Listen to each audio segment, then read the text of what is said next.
Pendant longtemps, les violences conjugales furent légitimées par le droit de correction accordé aux hommes et aux pères. Swan Nguyen rappelle dans son ouvrage intitulé « Du prince charmant à l'homme violent, prévenir les violences conjugales » que le droit coutumier belge, datant du XIVe siècle, affirmait déjà que battre sa femme n'était pas répréhensible tant que celle-ci survivait au mauvais traitement subi. Il faudra attendre le nouveau code pénal entré en vigueur en 1994 pour que ces maltraitances relèvent du délit. Pourtant, aujourd'hui encore, une femme meurt tous les 3 jours sous les coups de son conjoint.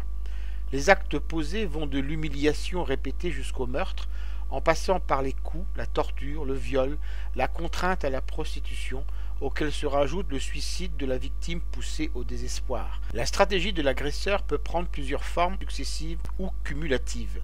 L'isolement de son souffre-douleur, sa dévalorisation, sa désignation comme coupable dans une véritable inversion des responsabilités, son enfermement dans un climat de peur et d'insécurité et l'instauration d'une logique d'impunité pour l'auteur des violences. Il s'agit là d'un mécanisme d'emprise et de domination qui emprisonne la femme s'y laissant enfermer. Il est très souvent difficile pour elle de réussir à s'en libérer rapidement.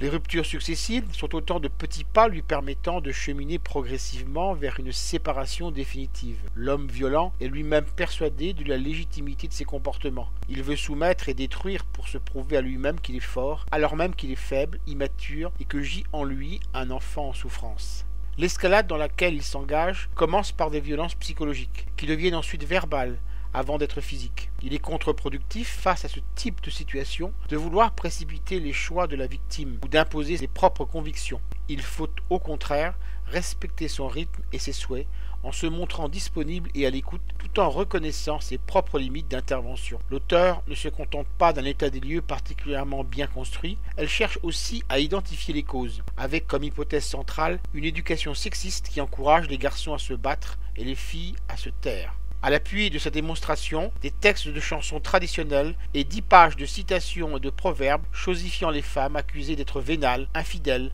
manipulatrices, menteuses, bavardes, stupides et dangereuses pour les hommes. Si le prince charmant se transforme parfois en tortionnaire, sa responsabilité pénale est engagée et il devra tôt ou tard rendre des comptes devant la justice. Mais la culture dominante, banalisant une nature féminine présentée comme d'essence perfide, joue un rôle tout aussi nuisible. Je rappelle le titre de l'ouvrage que je viens de vous présenter, Du prince charmant à l'homme violent, prévenir les violences conjugales. L'auteur en est Swan Nguyen, avec la participation de Julia Garante. Il a été publié aux éditions L'Esprit du Temps en 2015 et est vendu au prix de 18 €. Vous pouvez retrouver le texte de cette critique dans le numéro 1182 de Lien Social. Il est consultable sur le site du journal www.lien-social.com.